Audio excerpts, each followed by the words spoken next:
A Polícia Federal cumpriu nesta terça-feira 4 mandados de prisão temporária e 7 de busca e apreensão, cujos alvos são suspeitos de envolvimento na invasão de celulares do ministro Sérgio Moro, da Justiça e da Segurança Pública. Repito, 4 pessoas acusadas de hackear o celular de Moro foram presas. A PF trata o grupo como uma organização criminosa. As buscas envolvem pessoas que teriam atuado em conjunto com eles. A operação foi mantida em sigilo. Mandados foram cumpridos nas cidades de São Paulo, Araraquara e Ribeirão Preto. A autorização para as buscas e prisões foi dada pelo juiz Valisney de Oliveira, da 10ª Vara da Justiça Federal, em Brasília. A Polícia Federal já instaurou 4 inquéritos para investigar o vazamento de mensagens do celular do ministro da Justiça.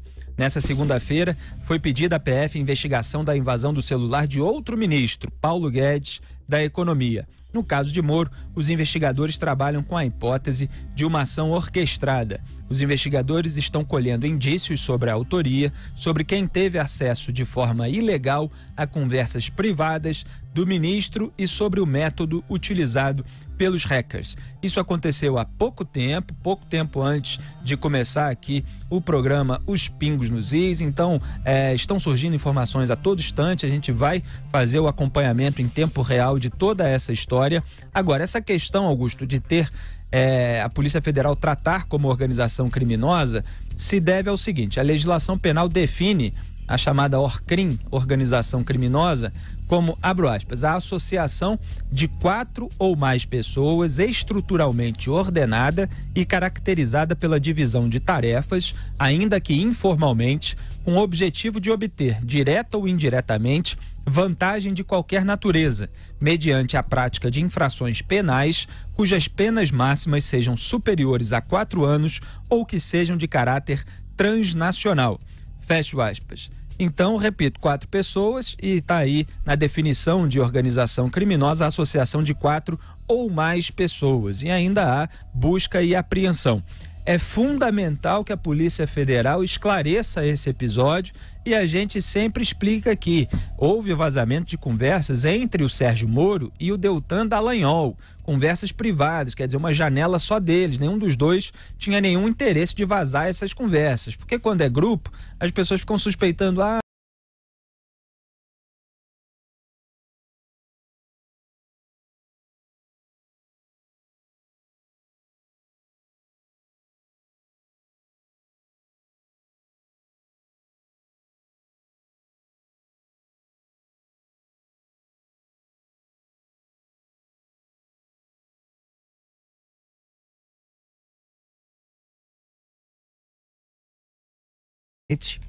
E agora nós vamos tratar do verdadeiro crime, né? O Sérgio Moro e o Deltan Dallagnol não cometeram crime algum. Esses que a Polícia Federal começou a rastrear e agora prendeu, já alguns, a Polícia Federal, ao contrário da lenda, não faz prisões inúteis, não. Nenhum inocente foi preso pela Polícia Federal até agora, né, pela nova Polícia Federal, essa que ajudou a desbaratar o maior esquema criminoso da história.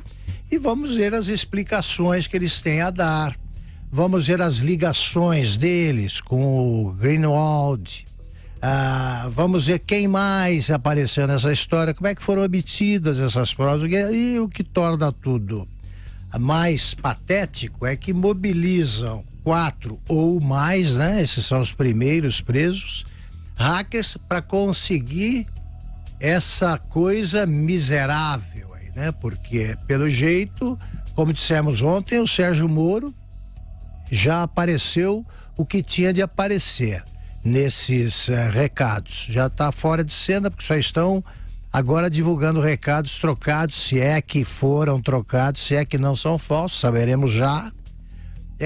Recados em que procuradores falam do Sérgio Moro, o que acham que o Sérgio Moro vai fazer, se o Sérgio Moro pensa assim, pensa assado. Então, agora as águas voltaram para o curso normal, né? Vamos tratar de um crime. Isso é crime e vai ser devassado. E vem coisa aí, e muita. E a operação da Polícia Federal foi batizada de Operação Spoofing, e a Polícia Federal informou que essa expressão que dá nome à operação significa um tipo de falsificação tecnológica que procura enganar uma rede ou uma pessoa, fazendo-a acreditar que a fonte de uma informação é confiável. A Polícia Federal que sempre batiza as suas operações com um nome que tem a ver com aquilo que eles estão investigando. E a PF confirmou também, pouco antes da gente entrar aqui no estúdio, que os presos na operação Spoofing também são suspeitos de terem invadido não só o celular do ministro da Justiça, Sérgio Moro, mas também o do procurador Deltan Dallagnol, José Maria Trindade. Pois é, a internet está com fama de ser terra de ninguém, né? Alguns países estão muito preocupados, inclusive tentando fechar a internet como algo de segurança nacional e de defesa própria, o que poderia colocar em risco esta liberdade e a característica da rede, que é esta interligação, né? Mas é preciso saber que não é verdade, não é terra de ninguém. Quem coloca na internet o seu pé, ele é identificado, ele pode ser identificado. E é natural que seja assim. Tem que ter liberdade, tem que ser uma rede livre, tem que ser totalmente livre, integração total, mas com responsabilidade. A responsabilidade é o início de todo o processo de relacionamento do ser humano. E essas prisões, elas, assim, podem encher a Polícia Federal de orgulho, porque foi um caminho rápido e difícil. Não é fácil, mas é possível identificar a todos. Olha, Felipe Augusto, esse crime, agora sim, você tem razão, está sendo tratado como crime. Isso nunca deixou de ser crime, nunca. Violar correspondência sempre foi crime na história do mundo. Não se pode violar correspondência. E a internet, né, mensagens, são as cartas atuais, o que era antes aquela carta escrita. Então, é crime sim. E agora esses 4 que estão presos vão responder por formação de quadrilha, ou seja, é uma série de crimes aí que vão deixá-los na cadeia. Agora, é preciso enquadrar esses sujeitos também na Lei de Segurança Nacional, porque não se trata de um telefone celular de qualquer um, se trata de um telefone celular de um juiz federal e um procurador federal da República. Então, é preciso sim punir com rigor para demonstrar a todos de que a internet não é terra de ninguém. Quem faz ações assim na internet, crimes, é identificado porque existe a impressão digital e pronto, tem que punir isso aí. Essa é a grande preocupação. Agora, essa nova investigação aí sobre o telefone do ministro da Economia, isso é um crime que vai além da política. O ministro Paulo Guedes lida com informações privilegiadas, informações secretas, né? E aí foge até da política para ser um crime econômico, já que informações do ministro valem ouro no mercado.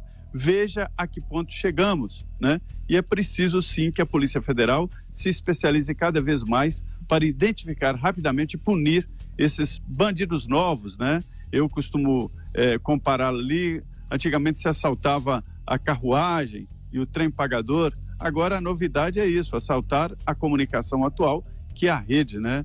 É preciso punir e a polícia tem sim que se especializar nesse tipo de crime. Agora, olha só, eu não gosto de fazer previsões, né? Eu sempre digo aí que jornalista é especialista em errar previsões, mas eu acho que a gente acertaria se tentasse aqui uma aposta. Vocês acham que o PT e os satélites do PT, PSOL, elas com o PCdoB, eles vão ficar do lado da polícia ou do lado dos hackers? Então, eu tenho uma indicação de resposta aqui para você, Augusto Nunes, porque é o seguinte, adivinha quem já se pronunciou depois dessas prisões dos suspeitos? Um petista, claro. Quem é ele? O líder do PT no Senado Federal, o senador Humberto Costa. Ele resolveu zombar no Twitter da operação Spoofing da Polícia Federal para prender os acusados de hackear o celular do Sérgio Moro e o celular do Deltan Dallagnol. Abro aspas para Humberto Costa. Ué, gente, mas as conversas não estavam adulteradas? E mesmo se fossem verdadeiras, não traziam nada demais? Por que essa operação? Fecho aspas. Porque a Polícia Federal tá lá para prender bandido que viola criminosamente aplicativo de celular. É por isso que a Polícia Federal tá atuando. Esses petistas não gostam que a polícia prenda bandido, porque vivem reclamando que o Lula, Luiz Inácio Lula da Silva, ex-presidente da República, foi preso. Fica essa impressão. Agora estão prendendo suspeitos de um crime grave, que é a violação de aplicativo de celular de autoridades públicas, e ele já está lá reclamando. E aí fala, é aquele negócio, né, Augusto Nunes? Para você refutar a argumentação contrária, fica mais fácil se você deturpa a argumentação contrária. É claro. Então houve suspeitas porque houve erros naquilo que se alegou, que o site Intercept, que o Glenn Greenwald alegou terem sido erros de edição. Houve troca de nome, houve troca de data, mensagem vindo do futuro, não houve perícia, etc. Não houve perícia, não houve adulteração, e ninguém tem a obrigação de confirmar mensagens de que não dispõe mais. Então, Sérgio Moro foi lá no Senado, foi na Câmara dos Deputados e falou: olha, eu apaguei o Telegram há muito tempo, não tenho essas mensagens, não tem como confirmar aqui a literalidade de todas essas mensagens que estão sendo atribuídas a mim. Quem é que se lembra do que escreveu na semana passada? Imagina 3 meses antes. Estou falando isso em aplicativo de celular. Então, como é que você vai atestar que você realmente escreveu aquilo anos atrás? Ele está certo em não reconhecer aquilo que não está periciado, aquilo que não está autenticado, mas ainda generosamente mostrou que, mesmo que aquilo fosse verdadeiro, aquilo não tinha absolutamente nada demais, como a gente analisou aqui caso a caso, porque eles foram acusados de ilicitudes. Então, Humberto Costa continua, né? Mesmo não... mas as conversas não estavam adulteradas, e mesmo se fossem verdadeiras não traziam nada demais. Ora, o fato dela trazer ou não algo demais, Augusto Nunes, não exime o criminoso de pagar pelo crime que cometeu. Então a Polícia Federal tem mais que prender mesmo. Exatamente, é o seguinte, vamos explicar aqui pro Drácula, né, que é o nome pelo qual é conhecido Humberto Costa no departamento de propinas da Odebrecht. É o seguinte, Humberto Costa ou Drácula, invadir qualquer aparelho, né, alheio é crime, sabia? Se você entra, quebra o sigilo de alguém, isso é a privacidade, é crime. É que o problema do Humberto Costa é que ele não sabe diferenciar o que é crime e o que não é. Eles praticaram todos para o PT e para os comparsas do Lula, para todos os quadrilheiros chefiados pelo ex-presidente presidiário. Não existe crime, não existe pecado aqui do lado de baixo do Equador. Eles toleram tudo, fizeram tudo. Tá? Tem para qualquer artigo do Código Penal. Ali você arruma algum caso do PT durante a era petista, que felizmente acabou. Agora vem ele dizendo o seguinte: não, mas vocês diziam que não era não, a gente dizia que podia ser falso, e se foi falsificado é mais um crime. Então é o seguinte, não adianta procurar desculpas agora, porque o PT se enfiou até o talo nessa história e vai ter que se explicar. Pediram anulação de processo, pediram a prisão do Dallagnol, pediram demissão do Moro. Agora é a hora de eles se explicarem. Só começou essa virada, hein? É o que diz o Lula, pena que ele não segue o próprio conselho. Você conta uma mentira, depois você conta uma segunda para esconder a primeira, uma terceira para esconder a segunda, e no fim você transforma a sua vida numa mentira permanente. É isso. É uma ridícula defesa de bandidos, né? É como se alguém tivesse assaltado um banco e o banco estivesse com o cofre vazio, com pouco dinheiro, e dissessem: olha, para que se preocupar com esses bandidos? Ele nem roubou muito, ou então o cofre estava vazio. Exatamente. É mais ou menos isso. Muito bom. É crime, sim. É crime, tem que ser punido, e mais, tem que investigar, tem que ir além, saber quem pagou esses bandidos para fazerem isso e quem se beneficiou desse tipo de invasão. Ela é nojenta. Eu costumo dizer aqui que uma invasão assim, ela é nojenta porque coloca a pessoa em dificuldades por mal entendidos até com familiares. Estão desvendando o começo da trama. É isso aí que apavora os petistas. Exatamente. Eu espero que haja desdobramentos aí dessa investigação e tudo venha à tona para a gente saber exatamente o enredo dessa história, como aconteceu e como essas supostas mensagens foram tornadas públicas. Quer dizer, todo o caminho desde o roubo inicial delas. Agora, como os mandados foram cumpridos nas cidades de São Paulo, Araraquara e Ribeirão Preto, a imprensa local dessas cidades já começa também a trazer algumas informações. O site A Cidade On de Araraquara informou que na cidade agentes da Polícia Federal cumpriram mandados de busca e apreensão em 2 casas. Na Vila Xavier, na região da Vila Renata, na casa da avó de um suspeito, foram apreendidos documentos para apurar o caso. O suspeito não foi encontrado porque já estava foragido por outro crime. Esse, de acordo com a reportagem, seria um ex-estudante de direito que teria envolvimento com tráfico de drogas. Pelo Seu Midei, um bairro periférico da cidade, o alvo foi a casa da família do rapaz detido pela PF em São Paulo, onde estaria morando. Ele também já teria se envolvido em outros crimes anteriormente relacionados a fraudes online. É o que diz a matéria. Os nomes desses suspeitos ainda não foram divulgados. Agora, a Folha de São Paulo informou que apurou que a Polícia Federal chegou aos suspeitos por meio da Perícia Criminal Federal, que conseguiu rastrear os sinais da invasão dos telefones. Espero, de fato, que a Polícia Federal esteja bem equipada para conseguir rastrear tudo que de fato aconteceu, Augusto. Eu não tenho dúvida de que está bem equipada, sim. A Polícia Federal tem especialistas nesse tipo de crime. Hacker não é mistério para a Polícia Federal. Eles aprenderam a identificar hackers.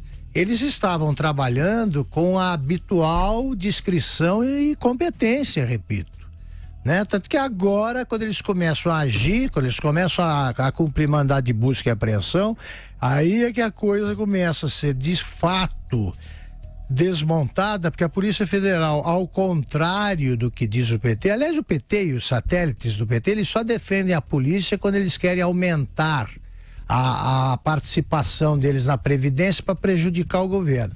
Na votação foi ridícula a defesa que fizeram da polícia oportunista, né? Esses deputados do PT, PSOL, PCdoB, não, porque precisa, o policial tem uma vida diferente do outro. É o que sempre soubemos e sempre dissemos. Eles só falaram isso agora para tirar dinheiro da Previdência. Pois bem, eles são assim. A Polícia Federal, que eles nunca elogiaram, essa sim é criteriosa, é eficiente, tanto que pegou todos os chefes deles. É isso que eles não perdoam. E se agora eles começaram a cumprir esses mandados, é porque eles têm coisa quente na mão. E olha só que coincidência, Augusto Nunes, um dos suspeitos, pelo menos um, né? A gente não sabe exatamente quais foram presos onde, a Polícia Federal ainda vai detalhar essas informações, mas ter mandados em Araraquara, cujo prefeito é o Edinho Silva, petista, que foi tesoureiro da campanha de Dilma Rousseff à presidência da República em 2014. E única cidade brasileira de porte médio que elegeu um prefeito petista. Pois é, o que acontece em Araraquara? E a sua cidade, Augusto Nunes? Você estava falando ali na redação, vou dedurar. Eu queria dizer logo... com receio que queria dizer logo Taquaritinga pudesse ter suspeitos. Taquaritinga fica ali perto e tal, meus sobrinhos gostam de computadores, gostam de mexer com isso, mas por favor, se aparecer alguém com meu sobrenome, eu quero que vocês digam só a inicial, tá? Para eu checar primeiro. Zé Maria Trindade. Olha, é interessante que esses crimes cibernéticos, né, eles preocupam mesmo, preocupam corporações, preocupam países e, evidentemente, o cidadão. Porque hoje, através da internet, do celular e dos computadores, nós movimentamos contas bancárias, cartão de crédito, fazemos compra, né? Além, evidentemente, de assuntos pessoais e profissionais. Daí a defesa que eu faço de punição. Acho que a legislação brasileira é boa, foi boa, e o Marco Civil da Internet melhorou muito a proteção da internet, mas é que os bandidos, eles se aprimoram também. E o que mais me impressiona é que às vezes são pessoas com uma certa capacidade de entendimento de internet, com a grande inteligência, e aproveitam isso aí para o mal e não fazem de graça. Ou seja, a minha expectativa é conseguir pegar quem mandou esses bandidos fuçarem celulares de autoridades, como do ministro da Economia e o ministro Sérgio Moro. Agora, o diretor-geral da Polícia Federal, Maurício Valeixo, ele informou hoje ao Supremo Tribunal Federal que não há inquérito instaurado com o objetivo de apurar a conduta de Glenn Greenwald. O delegado registrou que consultou a Corregedoria Geral de Polícia Federal, a Diretoria de Investigação e Combate ao Crime Organizado, a Diretoria de Inteligência Policial e a Superintendência Regional da Polícia Federal do Paraná. Essa informação foi encaminhada ao presidente do STF, Dias Toffoli, em resposta à ação da Rede, o partido Rede, que busca impedir qualquer investigação sobre o americano. A gente comentou aqui, comentei na verdade quando acho que o Francisquini pediu a expulsão do Glenn Greenwald ao país. O que eu falei naquela ocasião, Augusto Nunes, para a gente inclusive se distinguir desse pessoal que sai pedindo expulsão, sai pedindo prisão. As coisas não são assim. Se há uma suspeita de que houve uma violação criminosa de aplicativo de celular, é óbvio que é isso que tem de ser investigado. Então a Polícia Federal vai investigar isso. A gente não tem como saber se a Polícia Federal já encontrou indícios que levam a alguma outra coisa, ou alguém que publicou eventualmente essas notícias. Se houve essa informação hoje, encaminhada pelo diretor-geral da Polícia Federal, Maurício Valeixo, de que não há investigação, então ainda não se coletaram indícios suficientes para abrir o inquérito contra o suposto jornalista que publicou essas investigações. Isso é o óbvio. Você começa pela violação criminosa do aplicativo de celular. Só vai investigar quem publicou as mensagens se encontrar algum indício de crime cometido por essa pessoa. Quer dizer, se encontrar algum indício de que houve um conluio com os hackers para a obtenção dessas supostas mensagens e depois para sua divulgação e eventualmente para conseguir lucros a partir dessa divulgação. Quer dizer, somente a partir daí é que ele seria investigado. Fizeram um escarcéu, manchetaram isso de que ele estava sendo investigado. A gente falou aqui que manchetaram isso com o uso do COAF, que o COAF não fica dizendo por aí quem está investigando, a não ser para órgãos oficiais que pedem relatórios sobre movimentações bancárias atípicas, mas pelo Supremo Tribunal Federal, com esse pedido da Rede ali para blindar, houve essa necessidade de dar uma resposta. A mais alta corte do país, o diretor da PF teve de responder. Então tá aí a resposta, tudo esclarecido, e se for encontrado algum indício de crime que leve a pessoas que divulgaram essas informações, aí sim vai ter abertura do inquérito. Tá certíssimo. Nós nos opusemos a isso desde o começo, não havia motivo, não tem porquê. Até agora, aliás, o único presidente que quis expulsar um jornalista, aquele era jornalista mesmo, né?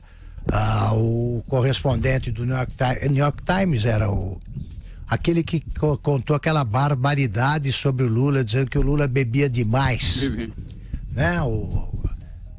Rotter, eu já me recordo o nome dele, tá me escapando, isso é porque eu tô viajando demais. Quem? O Larry Rotter? Larry Rotter, isso mesmo, ele já disse isso, olha, o Lula, presidente brasileiro aqui, bebe demais. O Lula queria expulsar por dizer a verdade. É a primeira vez na história da imprensa que acontece uma democracia, né?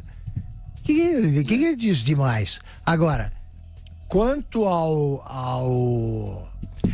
Greenwald, é o seguinte, ele capturados esses hackers, ele vai ter que explicar como é que a documentação chegou a ele, né? Porque ele lidou com um bando de criminosos. Não estou me precipitando nem nada, estou falando por hipótese, mas é uma hipótese bastante provada. Se há hackers presos que pegaram esse material, eles vão ter que saber. Nós queremos saber como é que chegou a ele. Lidar com bandos criminosos é uma coisa perigosa. Então, pode sim surgiu uma razão para que ele vire caso de polícia. E aí, companheiro, jornalista, da mesma forma que não é culpado por antecipação, também não é inocente por antecipação. É importante, né, Zé Maria Trindade, as pessoas saberem distinguir aquilo que é digno de crítica comportamentos, um tipo de publicação, determinadas matérias. A gente critica aqui certos comportamentos. Eu já critiquei várias vezes, escrevi vários artigos sobre a maneira como o Glenn Greenwald publica essas mensagens, o sensacionalismo, as ilações, as conclusões forçadas. Quer dizer, isso é uma coisa, mas é que a gente vê no debate público. Eu escrevi até um artigo a respeito disso nessa semana no site da Jovem Pan, a vantagem da histeria alheia. As pessoas estão parando de contra-argumentar e pedindo cabeças de todo mundo. Então, o Glenn Greenwald, ele tem aquele comportamento, ele publica da maneira que a gente tem uma série de críticas a respeito. A gente faz as críticas, a gente mostra quais são os expedientes, quais são os métodos dessas pessoas, mas não precisa sair pedindo expulsão do país, sair pedindo prisão do sujeito. Essas coisas demandam outros indícios que a gente não tem acesso nesse momento. Se forem encontrados, vamos defender que haja investigação e, eventualmente, se isso vier a público e for digno de uma prisão ou de uma expulsão de quem quer que seja, não estou falando aqui do caso específico, aí sim vamos cobrar. Como cobramos a prisão do Lula, porque lemos o processo, porque vimos todas as provas que os petistas se recusam a enxergar, porque não leram nada, né? Também não costumam ler muita coisa, não. Zé Maria Trindade. A Constituição brasileira, ela garante a liberdade de expressão e é muito importante isso na Constituição. Não é tão absoluta, a liberdade tão absoluta como em alguns países, por exemplo, nos Estados Unidos, mas a Constituição brasileira, ela endossa muito bem essa liberdade de expressão. E também ela garante ao jornalista o sigilo da fonte. Mas esses direitos, que são prerrogativas, né, elas pressupõem uma responsabilidade muito maior, uma responsabilidade muito grande. Esconder atrás deste direito da liberdade de expressão e também do sigilo da fonte para contratar bandidos, se for o caso, para cometer crimes, violar e publicar, aí a coisa fica muito mais grave. E, nesse caso, a investigação, ela pressupõe passos. O primeiro passo é a descoberta, a análise do crime, do que aconteceu, depois se rastreia, e foi o que a inteligência da Polícia Federal fez, rastreou e chegou às pessoas que invadiram telefones, e pode ter certeza de que não foram apenas esses telefones que citamos aqui. É claro que houve invasão em vários outros setores e para vários motivos. Eu falei aqui de que a invasão do telefone do ministro da Economia pressupõe uma abertura muito grande para outra gama de crimes. O ministro da Economia detém segredos valiosos para o mercado financeiro, né? Então isso pode estar sendo vendido. Agora, veja que turma, veja que tipo de criminosos essas pessoas se aliam para aquele antigo, que eu considero um antigo conceito de que o que importa mesmo é o final, que os meios justificam os fins, como diz Maquiavel. Isso não existe mais. Então, é preciso sim aparecer aí quem mandou ou quem comprou essas informações. Isso não pode ficar escondido. E o material que eles têm, que ninguém sabe qual é.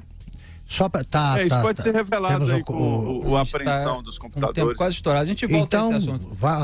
Vamos só um último registro rápido, que os hackers presos hoje, suspeitos de invadir os celulares do Sérgio Moro e do Deltan Dallagnol, vão depor em Brasília. Uma informação da própria Justiça Federal. Eles já foram transferidos para Brasília e o sigilo da operação spoofing será retirado amanhã às 12 horas. Augusto Nunes ia fazer um complemento sobre o caso dos hackers. Diga só lembrar o seguinte, quer dizer, os petistas, esses que ficam berrando, eles vivem no mundo pelo avesso, né? O governo deles é que não extraditou o Battisti, o Cesare Battisti, o terrorista assassino compulsivo italiano, condenado à prisão perpétua lá, mas tentou expulsar o Larry Hotter. Ele deportou o Brasil, do governo Lula, deportou para Cuba os pugilistas Erisland Lara e Guillermo Rigondeaux, que estavam tentando fugir para a Alemanha, fugiram da concentração que abrigava a delegação cubana dos Jogos Pan-Americanos e tentaram escapar. O Tarso Genro, o ministro, mobilizou aquela Polícia Federal dele para prendê-los. E depois disse que eles tinham pedido para voltar para Cuba. Os dois fugiram meses depois. Aliás, eu queria lembrar aqui só o seguinte: quando eu soube que o Erislandy Lara, que é um tremendo pugilista, eu vi lutar outro dia aí, estava em Nova York, e o Tarso Genro também estava passeando em Nova York, eu escrevi um artigo dizendo que eu torcia para que eles se encontrassem, para que o Erislandy Lara pudesse expressar a sua gratidão ao ministro que o devolveu à Ilha Presídio a pedido dele, como dizia o Tarso Genro. E no final do artigo eu desejava que o Tarso Genro estivesse em boa forma para suportar os cumprimentos do Erislandy Lara. Olha, olha, só para complementar aqui, Felipe, hoje 3 paraguaios que cometeram crimes aqui e que eram refugiados serão devolvidos. O presidente Jair Bolsonaro reforçou que o Brasil não vai contribuir e não terá mais essa fama de ser um local, um refúgio para criminosos. Então, refugiados que cometerem crimes comuns serão devolvidos, e esses 3 paraguaios, isso foi hoje, né, serão devolvidos e eles vão responder pelos crimes lá no Paraguai. Exatamente. O Sérgio Moro até fez um tweet mais cedo dizendo algo na linha de isso aqui não é terra sem lei, e o Jair Bolsonaro acabou emendando no Twitter também. É sempre com uma analogia, mesmo que indireta, ao caso do Batiste, ao qual o Augusto se referiu, que o Lula no último dia do mandato dele, a quem o Lula no último dia do mandato deu refúgio e que foi condenado recentemente na Itália à prisão perpétua. E aí os petistas como o Tarso Genro, né, Augusto, disseram que se ele tivesse falado isso antes, nós teríamos agido diferente. Como se eles não sabiam. Eles não sabiam, eles confiam mais no Batiste do que na justiça italiana. É isso aí, amigão, né? Pois é. Aliás, já tem agora nas redes sociais, depois dessa prisão dos suspeitos de hackear os celulares do Sérgio Moro, Deltan Dallagnol, esse pessoal aí dessa esquerda que gosta de blindar bandido, falando em atentado à liberdade de imprensa. Olha, prender hacker não é atentado à liberdade de imprensa em nenhum lugar do mundo.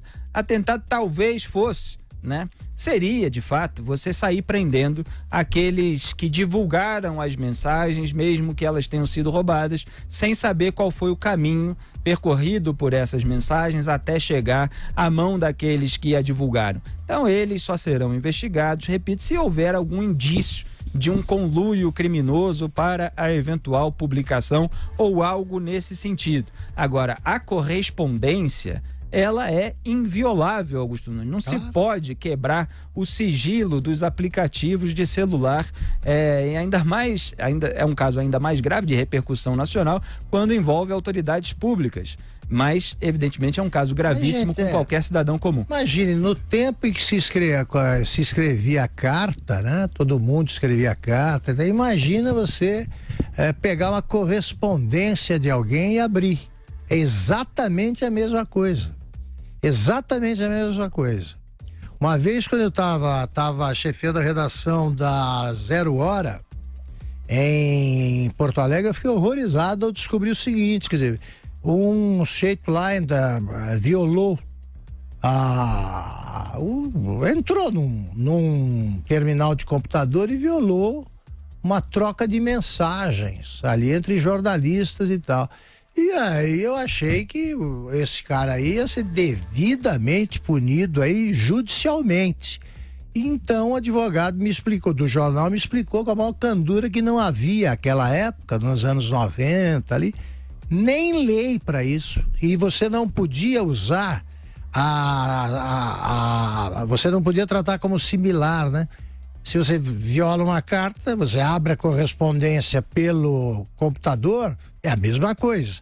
Não, você não pode se inspirar no Código Penal, porque tem que ser explícito. O Código Penal fala em correspondência escrita, ali, postal, né? Pelo correio. E nesse caso não, porque era uma coisa ligada à informática e não havia lei ainda. Agora ainda não é completa a legislação? Não é completa.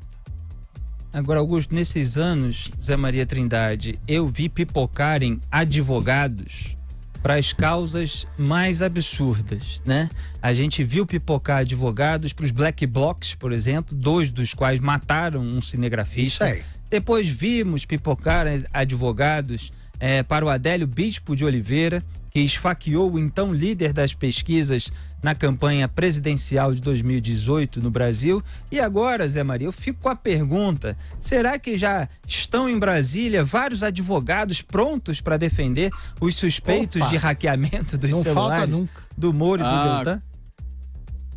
Com certeza.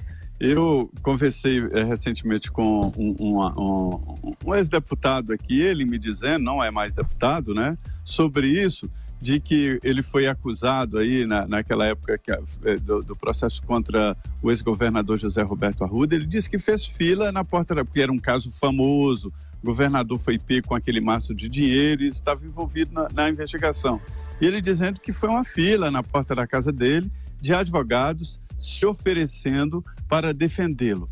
Veja bem, existem situações diferentes, né? Este aí é um caso de um advogado que usa uma estratégia ali para dar uma guinada na sua carreira, melhorar a sua carreira, sendo advogado de um crime famoso ou de uma ação famosa para ganhar clientes. Mas existem outros advogados que são pagos, sim, para fazer defesa de pessoas desse tipo.